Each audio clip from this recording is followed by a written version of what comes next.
Les jardins en milieu urbain ont une histoire, celle de l'aménagement des villes. Parcs et jardins ont longtemps été les seuls éléments naturels tolérés par la ville. Des jardins publics avec pelouse interdite d'accès, des jardins ouvriers et familiaux dans les faubourgs, à la périphérie des villes. Avec la prise de conscience environnementale de la fin du siècle dernier, la tendance s'inverse. On parle d'écologie urbaine, l'espace vert devient jardin potager, la pelouse coincée entre deux immeubles voit pousser salades et tomates. Situés au cœur des quartiers populaires, les régies se saisissent de cette évolution. En 10 ans, plus de 50 régies de quartier se lancent dans l'aventure de création de jardins avec leurs interlocuteurs de terrain, municipalités, bailleurs sociaux, associations locales. Avec la volonté, et cela depuis l'acte fondateur des régies de quartier, de mettre les habitants au centre des projets.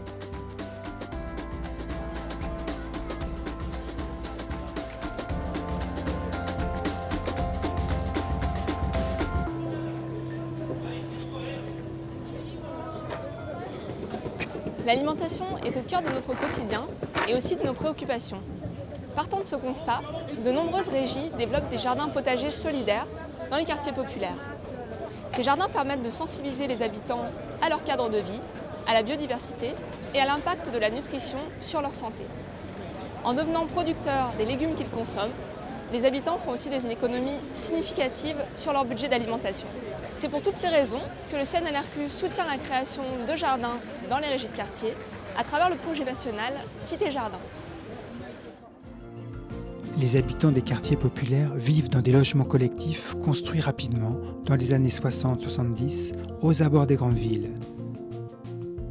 Aujourd'hui, les habitants portent un autre regard sur ces espaces situés à proximité de leur lieu d'habitation.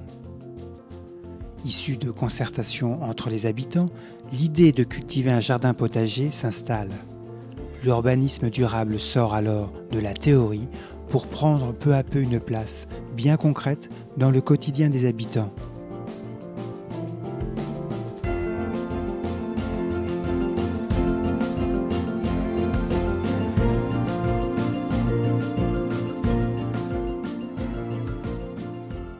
La ville ne peut pas se permettre de grossir, de continuer à vivre sans qu'il y ait des poches d'air qui soient aménagées pour le bien-être de la population, pour le cadre de vie. C'est vertueux pour les personnes qui fréquentent, pour ceux qui y travaillent, pour le territoire, pour le lien social, en fait pour le quartier. Je viens de la rue, j'ouvre les portes, il n'y a pas d'eau, il n'y a rien, il n'y a personne, bon je ne peux pas arroser. Mais je suis là à contempler, je vois du vert, c'est beau partout, je me sens bien. Améliorer le cadre de vie en matière de jardin, c'est donc très concret. Tout commence par la répartition entre habitants futurs jardiniers de parcelles d'un terrain. Voilà. 30 mètres carrés. Ça marche, ok. C'est bon? C'est bon, madame. De mon nom, contrat. il n'y a pas de nom. Alors là, là, vous signez votre nom. Et les règlements intérieurs ont été rédigés par les futurs jardiniers. Ça, c'est tomate, ça? Oui, c'est une tomate. Alors, On va dire. on va planter. On va les planter. C'est un tout nouveau jardin, c'est quelque chose qui va naître. Est-ce que c'est important ça? Oui, c'est très important et puis ça permet de se rencontrer dans des conditions différentes. Voilà, donc ça fait plus de sympathie avec les voisins. On commence à planter les légumes de saison, de saison après l'été. Voilà. Et on voit qu'est-ce qu'il donne. Parce qu'on est là, c'est cosmopolitain, ça fait des clans. Tu vois. Donc de temps en temps avec les voisins on se parle, mais pas beaucoup. Mais là avec le jardin on se parle encore plus. Et c'est ça qui est intéressant. Nous sommes des êtres humains. Non, je ne suis pas un monstre. Je suis complètement éblouie de voir déjà que tout a été compartimenté et que les habitants sont au milieu du projet. De s'approprier un morceau de terre, c'est très important. Je suis d'origine paysanne, et les pieds dans la terre, c'est très important. C'est la convivialité, voilà, dans un monde complexe, Pour moi, c'est un exemple qui m'émeut beaucoup.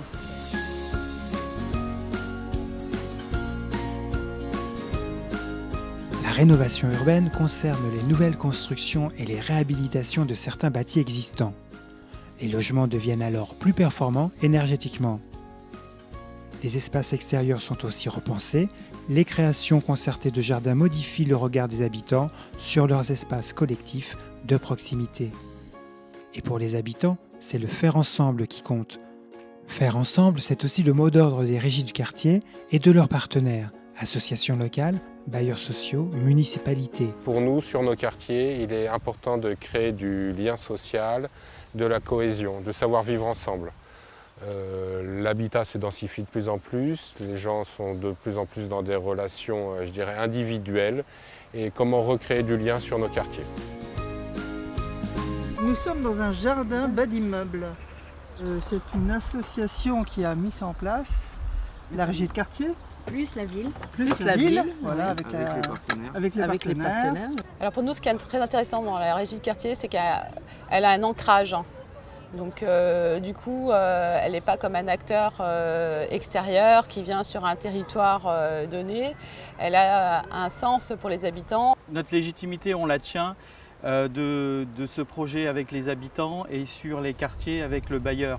Et toute personne, même s'ils ne sont pas associés à l'association Régie de quartier, peut venir à tout moment, se poser, faire un barbecue, manger, venir découvrir le jardin, etc. Ça, c'est de la participation totalement active parce que c'est gagnant-gagnant.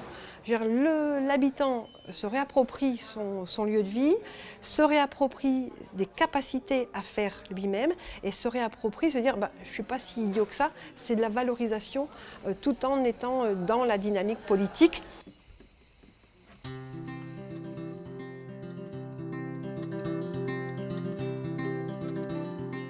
Pour les régies comme pour les habitants jardiniers, il ne s'agit pas de se substituer à l'agriculture, mais de se donner le choix d'une alternative à la consommation alimentaire de masse.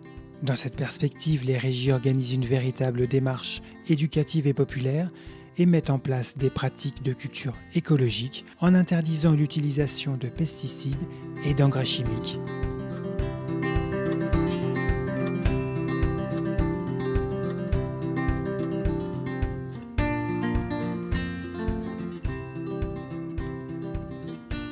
Au-delà de l'activité du jardinage, où on peut y trouver le bien-être, le retour à la terre, ça peut aller d'activités qui sont tournées vers l'éducation à l'environnement. Les choses ne naissent pas de façon spontanée comme ça. Voilà. L'éducation populaire, c'est au cœur aussi de notre démarche, c'est-à-dire amener les habitants à prendre en charge leur espace, à interagir sur leur espace. Personnellement, je ne connaissais rien du tout. Donc, comment planter, à quel moment récolter, qu'est-ce qu'il faut planter. Donc ici, en fait, on n'utilise aucun pesticide. Je préfère prendre une binette, nettoyer la parcelle.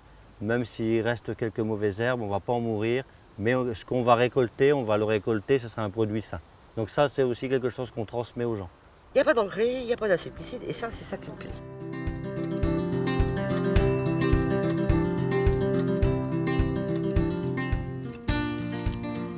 La motivation au niveau des gens se réalise déjà d'une sur la proposition d'animation que je leur fais régulièrement. La deuxième motivation, c'est qu'en fait, la régie de quartier fournit les graines et les plants, donc ils ont juste à venir à planter et à entretenir le jardin. Et après, moi, j'essaierai de propager un peu cette envie par rapport à d'autres associations.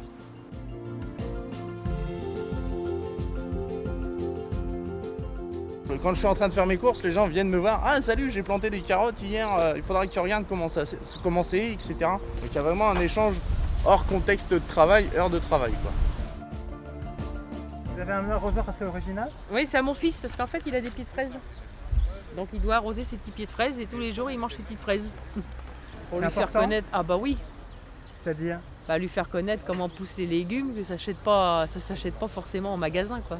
On sème et que ça pousse et que c'est notre récolte et que ça tombe pas tout cuit dans l'assiette, quoi. On ne fait pas d'intensif, donc forcément on a une qualité supérieure. Et puis il n'y a pas du tout d'engrais, c'est naturel. Voilà, on prend le temps de les voir pousser, comme tu dis. Il n'y a pas de stress, même sur les légumes, on ne leur met pas, c'est bio. C'est encore plus de plaisir quand c'est nous qui l'avons fait pousser, de le manger, de partager. J'ai quand même appris beaucoup de choses ici. Par exemple, pour éviter que mes feuilles de chou soient mangées, de mettre, disons, une petite boîte avec de la bière dedans, ce qui attire la limace. Ouais. Et ça, c'est formidable parce qu'aujourd'hui, les feuilles de chou, elles ont beaucoup moins de trous.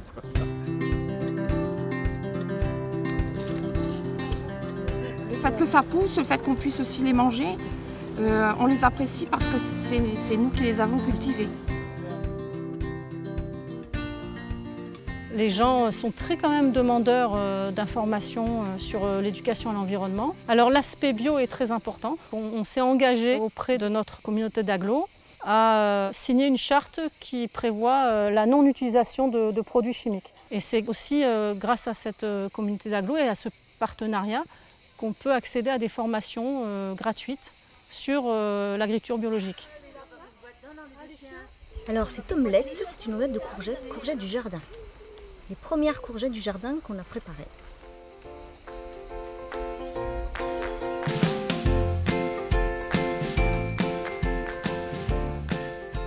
Le programme national Nutrition Santé l'affirme, pour votre santé, mangez au moins 5 fruits et légumes par jour.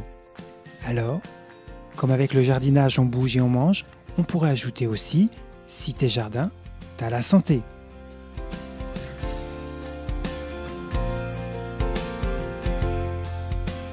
Les régies, fortes de leur implantation sur le terrain, nouent des partenariats avec des centres municipaux de santé et des ateliers santé-ville. Ils développent des animations communes sur la santé.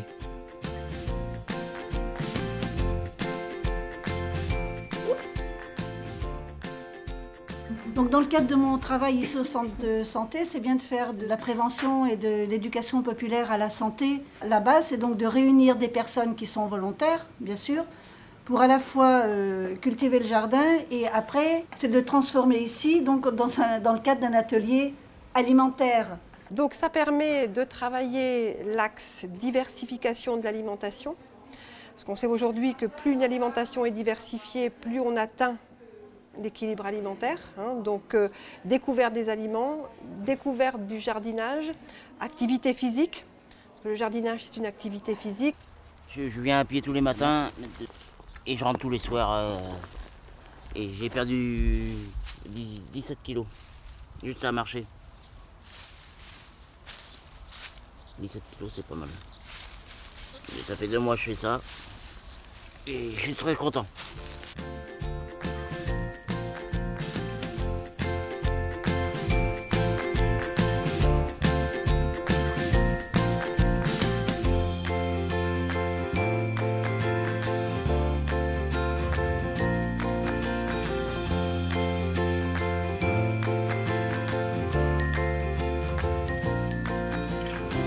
L'objectif du projet, c'est qu'il y ait véritablement cette transversalité au niveau des différents partenaires, et notamment le centre de santé, et que les publics, au travers de ce projet, avec cette convivialité, cet apprentissage, qu'il y ait aussi une perception des choses, des notions par rapport à l'alimentation et par rapport au bien-être. Au lieu de manger des biscuits apéritifs, des radis, c'est tout aussi bien. On consomme davantage plus de fruits et de légumes.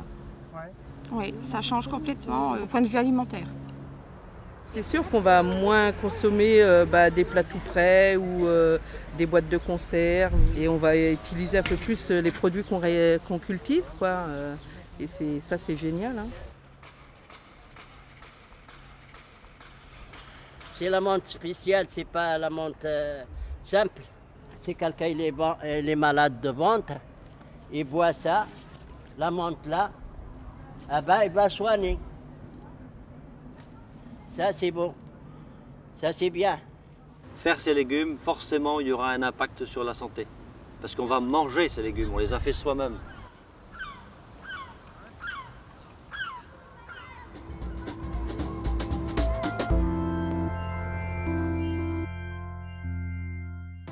Les jardins solidaires, les jardins partagés mis en place par les régies et les habitants participent au mieux vivre dans les quartiers. Ils ont également un impact sur la santé et permettent d'être très concrets sur des pratiques dites bio. Ces jardins de taille variable, situés au milieu de logements collectifs, peuvent-ils être utiles financièrement aux familles ?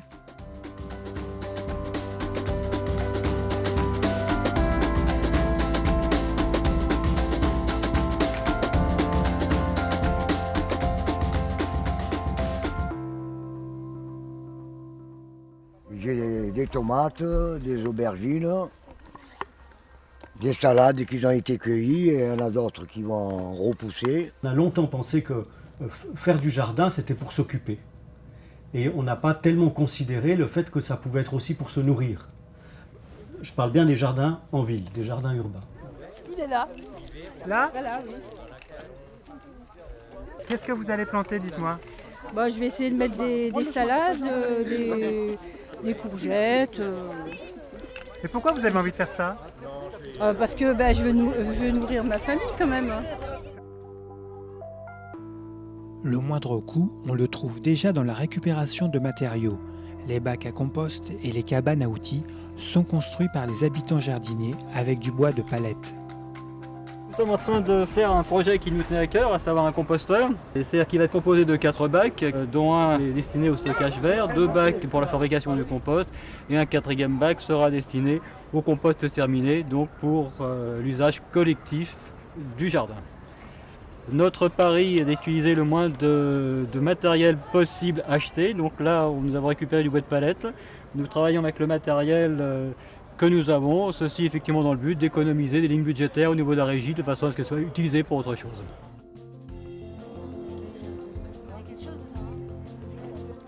J'ai eu pas mal de salades, carottes un peu moins, j'ai eu des betteraves rouges, tomates énormément. Donc j'en ai profité, puis j'ai fait profiter mes enfants. Donc c'est de l'argent que j'ai dépensé à autre chose. Oui, l'autoproduction, c'est quelque chose d'important parce que on souhaite avoir des légumes de bonne qualité, frais, et en plus, quand c'est eux qui les cultivent, disons que ça coûte moins cher, quoi. Voilà, la première courgette de l'année. Pour cet été, je mangeais les haricots de mon jardin au lieu d'aller au magasin. Je vais pouvoir faire une grande économie et manger beaucoup plus de tomates et d'haricots verts que j'en mange actuellement. Il n'est pas question de dire que la ville va devenir autonome sur le plan alimentaire, ça n'aurait pas de sens, mais on s'aperçoit que ces activités de jardinage peuvent contribuer à la production alimentaire. Parvenir à récolter sa production de légumes est déjà un beau résultat. Parvenir à une quantité suffisante pour nourrir sa famille dépend de nombreuses contraintes.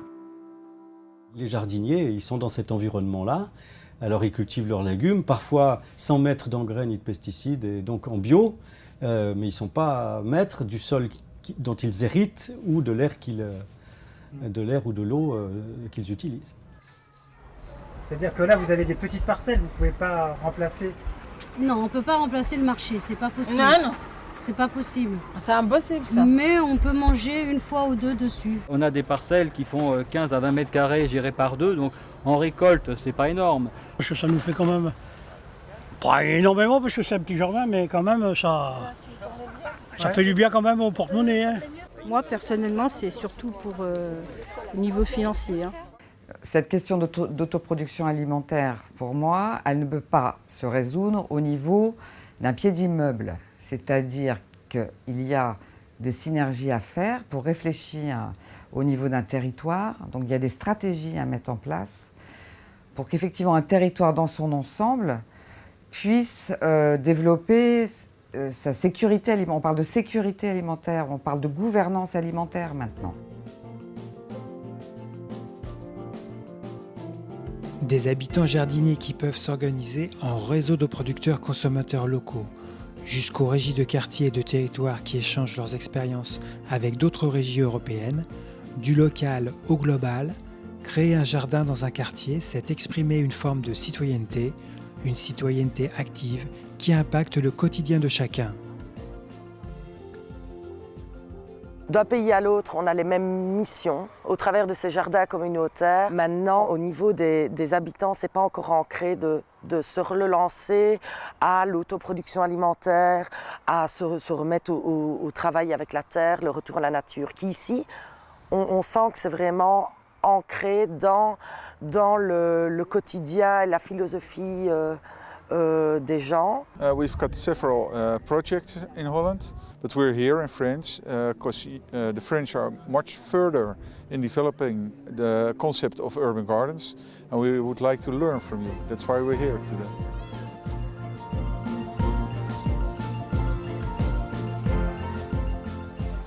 C'est-à-dire qu'on rentre dans un circuit où les questions écologiques deviennent vraiment une question sociale. C'est une question sociale, la question écologique. Si t'es jardin, t'es paradin. Si t'es jardin, demain t'appartient. Bah, tu cueilles du romarin. Si t'es jardin, agis pour demain.